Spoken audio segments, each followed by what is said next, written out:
Parábolas de Jesus, capítulo 21. Como se decide o nosso destino? Na parábola do rico e Lázaro, Cristo mostra que nesta vida os homens decidem seu destino eterno. Durante o tempo da graça de Deus, esta é oferecida a toda a alma. Mas se os homens desperdiçam as oportunidades na satisfação própria, segregam-se da vida eterna. Não lhes será concedida nova oportunidade. Por sua própria escolha, cavaram entre eles e Deus um abismo intransponível. Esta parábola traça um contraste entre o rico que não confiara em Deus e o pobre que nele depositara confiança. Cristo mostra que se está aproximando o tempo em que a posição das duas classes será invertida. Os que, embora pobres nos bens deste mundo, confiam em Deus e são pacientes no sofrimento, um dia serão exaltados sobre os que agora ocupam as mais elevadas posições que o mundo pode dar, mas não submeteram sua vida a Deus. Ora, havia um homem rico, disse Cristo, e vestia-se de púrpura e de linho finíssimo, e vivia todos os dias regalada e esplendidamente. Havia também um certo mendigo, chamado Lázaro, que jazia, cheio de chagas, à porta daquele, e desejava alimentar-se com as migalhas que caíam da mesa do rico. O rico não pertencia à classe representada pelo juiz injusto, que declarava abertamente seu desrespeito a Deus e ao homem. Professava ser filho de Abraão, não maltratava o mendigo, nem exigia que se retirasse porque sua aparência lhe era repugnante. Se este pobre e asqueroso espécime da humanidade era confortado por contemplá-lo ao passar os portais, o rico consentia que lá permanecesse, mas era egoístamente indiferente às necessidades de seu irmão sofredor. Não havia então hospitais onde os enfermos pudessem ser cuidados. Os sofredores e necessitados eram trazidos ao conhecimento daqueles a quem Deus confiara riquezas, para que deles recebessem auxílio e simpatia. Assim se dava com o mendigo e o rico. Lázaro estava em grande necessidade, pois não tinha amigos, casa, dinheiro, nem alimento. Contudo, era deixado ficar nesse estado dia após dia, enquanto toda a necessidade do nobre rico era suprida. Ele, a quem seria tão fácil aliviar os sofrimentos de seu próximo, vivia para si mesmo, como fazem muitos hoje em dia. Hoje, em nossa vizinhança, muitos há famintos, nus e sem teto. Se negligenciarmos repartir nossos meios com esses necessitados e sofredores, pomos sobre nós um fardo de culpa, que um dia temeremos enfrentar. Toda avareza é condenada como idolatria. Toda condescendência egoísta é, aos olhos de Deus, uma ofensa. Deus fizera do rico um mordomo de seus meios, com a obrigação de atender justamente a casos tais como o do mendigo. Fora dada a ordem: amará, pois, o Senhor teu Deus de todo o teu coração, e de toda a tua alma, e de todo o teu poder. E amarás o teu próximo como a ti mesmo. Deuteronômio, capítulo 6, verso 5, e Levítico, capítulo 19, verso 18. O rico era judeu, e como tal conhecia os mandamentos de Deus. Esqueceu, porém, que teria que prestar contas pelo uso dos meios e capacidades a ele concedidos. As bênçãos do Senhor sobre ele repousavam abundantemente, mas as empregou egoístamente para a própria honra e não de seu Criador. Proporcional à abundância, era sua obrigação de usar as dádivas para erguer a humanidade. Este era o mandamento do Senhor. Mas o rico não pensara na obrigação para com Deus. Emprestava dinheiro e recebia juros do mesmo, mas não devolvia juros do que Deus lhe emprestara. Possuía conhecimento e talentos, mas não os aperfeiçoava. Esquecendo sua responsabilidade para com Deus, devotara todas as energias ao prazer. Tudo de que era rodeado, o círculo de divertimentos, os louvores e lisonjas de seus amigos, lhe satisfazia o gozo egoísta. Tão elevado estava na companhia dos amigos que perdeu todo o senso da responsabilidade de cooperar com Deus em seu ministério de misericórdia. Tinha a oportunidade de compreender a palavra de Deus e praticar seus ensinos, mas a sociedade amante de prazeres que escolhera lhe ocupava tanto tempo que olvidou o Deus da eternidade. Veio o tempo em que se deu uma mudança na condição dos dois homens. O pobre sofrera dia após dia, porém suportara com paciência e tranquilidade. Afinal, morreu e foi sepultado. Ninguém por ele chorou, porém testemunhara de Cristo pela paciência no sofrimento, suportar a prova de sua fé, e na morte nos é representado como havendo sido levado pelos anjos ao seio de Abraão. Lázaro representa o pobre sofredor que crê em Cristo. Quando a trombeta soar e todos os que estão nas sepulturas ouvirem a voz de Cristo e ressurgirem, receberão a recompensa, pois sua fé em Deus não era mera teoria, mas realidade. E morreu também o rico, e foi sepultado. E no Hades ergueu os olhos, estando em tormentas, e viu ao longe Abraão e Lázaro no seu seio. E clamando disse: Pai Abraão, tem misericórdia de mim, e manda Lázaro que molhe na água a ponta do seu dedo e me refresque a língua, porque estou atormentado nesta chama. Nesta parábola, Cristo se acercava do povo em seu próprio terreno. A doutrina de um estado consciente de existência entre a morte e a ressurreição era mantida por muitos dos que ouviam as palavras de Cristo. O Salvador lhes conhecia as ideias e compôs sua parábola de modo a inculcar verdades importantes em lugar dessas opiniões pré-concebidas. Apresentou aos ouvintes um espelho em que se pudessem ver em sua verdadeira relação para com Deus. Usou a opinião predominante para exprimir a ideia de que desejava todos ficassem imbuídos, isto é, que nenhum homem é apreciado por suas posses, porque tudo o que lhe pertence é unicamente emprestado por Deus. O mau emprego destas dádivas colocá-lo-á abaixo dos mais pobres e afligidos que amam a Deus e nele confiam. Cristo desejava que seus ouvintes compreendessem a impossibilidade do homem assegurar-se a salvação da alma depois da morte. Abraão é apresentado como a responder: Filho, lembra-te de que recebeste os teus bens em tua vida, e Lázaro somente males? E agora este é consolado e tu atormentado? E além disso está posto um grande abismo entre nós e vós, de sorte que os que quisessem passar daqui para vós não poderiam, nem tampouco os de lá passar para cá. Deste modo, Cristo mostra a completa falta de esperança em aguardar uma segunda oportunidade. Esta vida é o único tempo dado ao homem para preparar-se para a eternidade. O rico não abandonara a crença de ser filho de Abraão, e em sua aflição é apresentado como a pedir-lhe socorro. Pai Abraão, orou ele, tem misericórdia de mim. Não orou a Deus, mas a Abraão. Assim mostrava que colocava Abraão acima de Deus e confiava na salvação pelo parentesco com ele. O ladrão na cruz endereçou sua oração a Cristo. Senhor, lembra-te de mim quando entrares no teu reino, disse ele, e imediatamente veio a resposta. Na verdade te digo hoje, estarás comigo no paraíso. O rico, porém, orou a Abraão, e sua petição não foi atendida. Cristo somente está exaltado a príncipe e salvador para dar a Israel o arrependimento e remissão dos pecados. Atos capítulo 5, verso 31. E em nenhum outro há salvação. Atos capítulo 4, verso 12. O rico passara a vida em complacência própria, e demasiado tarde viu que não fizera provisão para a eternidade.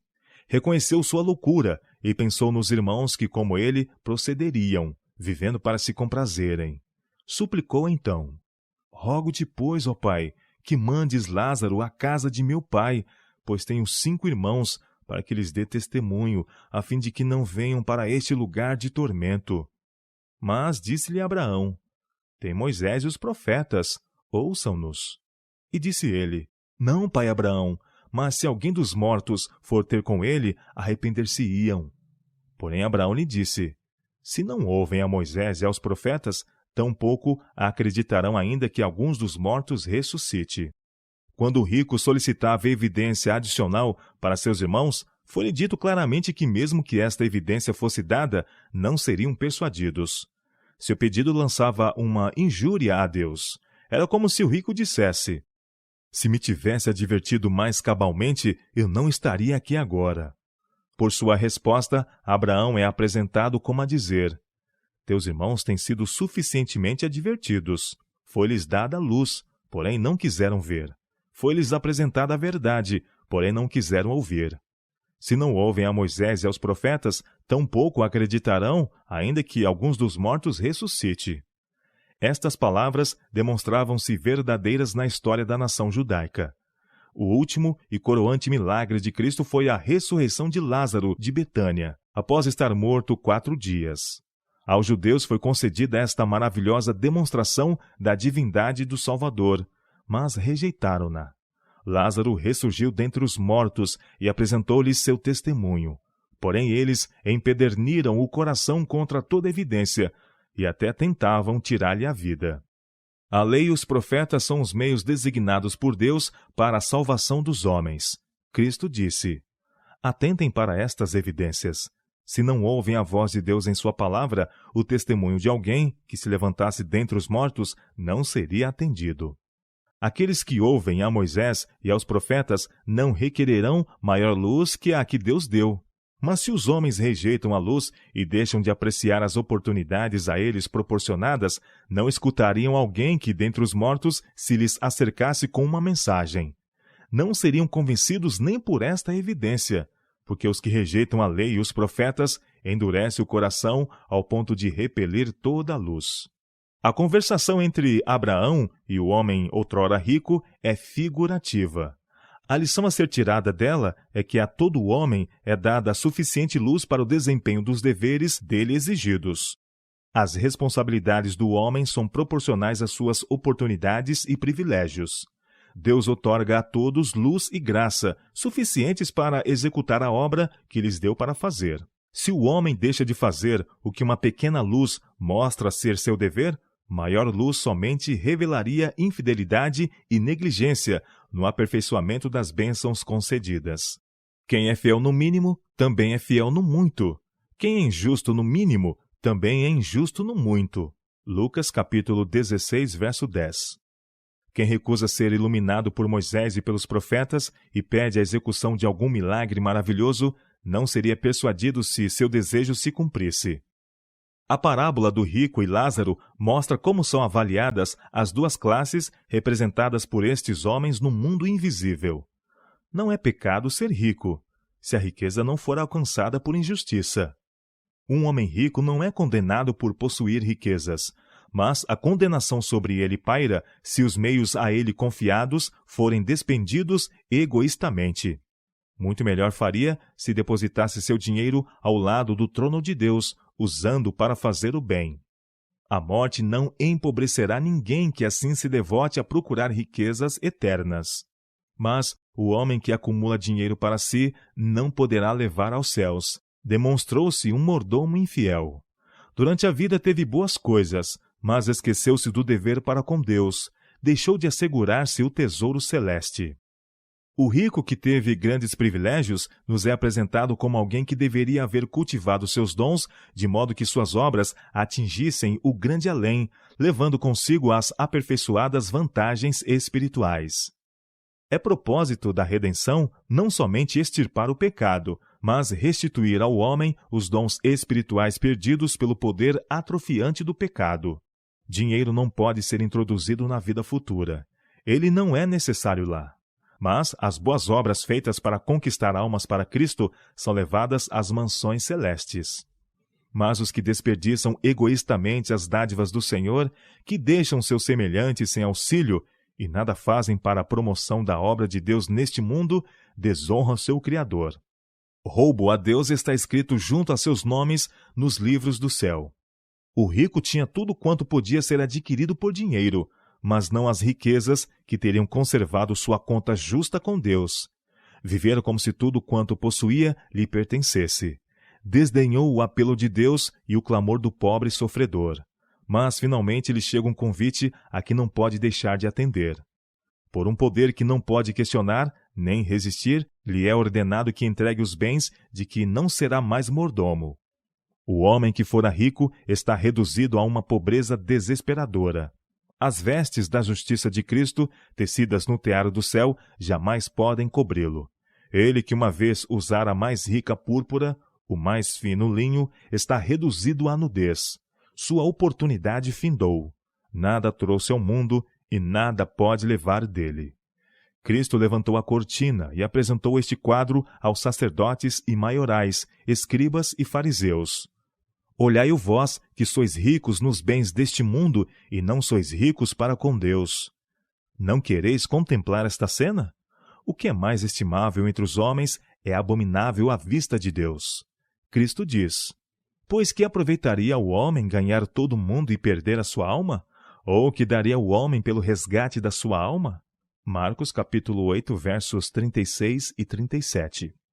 Quando Cristo deu a parábola do rico e Lázaro, havia muitos na nação judaica na condição lastimosa do rico, usando os bens do Senhor para a própria satisfação egoísta, preparando-se para ouvir a sentença. Pesado foste na balança e foste achado em falta. Daniel capítulo 5, verso 27. O rico foi favorecido com todas as bênçãos temporais e espirituais, mas recusou cooperar com Deus no uso destas bênçãos. Isto se dava com a nação judaica. O Senhor fizera dos judeus depositários da verdade sagrada. Nomeou-os mordomos de sua graça. Deu-lhes todas as vantagens temporais e espirituais. Encarregou-os de partilhar estas bênçãos. Uma instrução especial fora-lhes dada concernente ao tratamento de irmãos empobrecidos, dos estrangeiros dentro de suas portas e dos pobres entre eles. Não deveriam procurar ganhar tudo para o proveito próprio. Antes deveriam lembrar-se dos necessitados e repartir com eles. E Deus prometeu abençoá-los de acordo com as suas obras de amor e misericórdia. Como o rico, porém, não estendia uma mão auxiliadora para aliviar as necessidades temporais e espirituais da humanidade sofredora. Cheios de orgulho, consideravam-se o povo escolhido e favorecido de Deus. Contudo, não serviam nem adoravam a Deus. Depositavam confiança na circunstância de serem filhos de Abraão. Somos descendência de Abraão, diziam com altivez. João capítulo 8, verso 33. Ao chegar a crise, foi revelado que se tinham divorciado de Deus e confiado em Abraão como se fosse Deus. Cristo ansiava iluminar os espíritos entenebrecidos do povo judeu. Dizia-lhes: se fosseis filhos de Abraão, faríeis as obras de Abraão. Mas agora procurais matar-me, a mim, homem que vos tenho dito a verdade que de Deus tenho ouvido. Abraão não fez isto.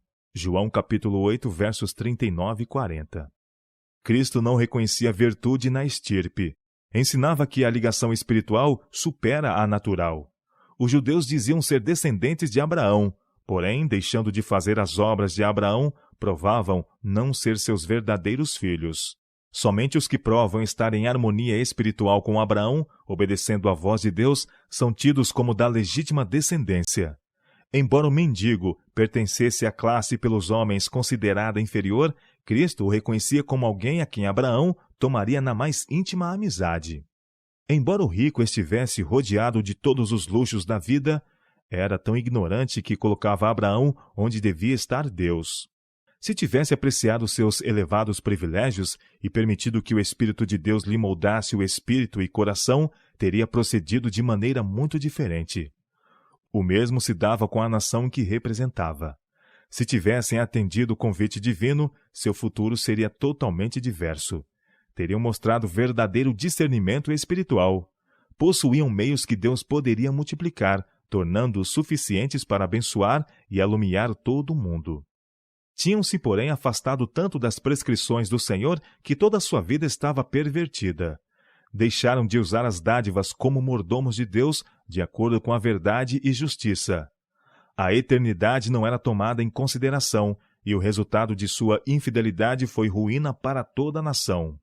Cristo sabia que na destruição de Jerusalém, os judeus se lembrariam de sua advertência. E assim foi. Ao vir a calamidade sobre Jerusalém, quando miséria e sofrimento de toda espécie sobrevieram ao povo, lembraram-se destas palavras de Cristo e entenderam a parábola.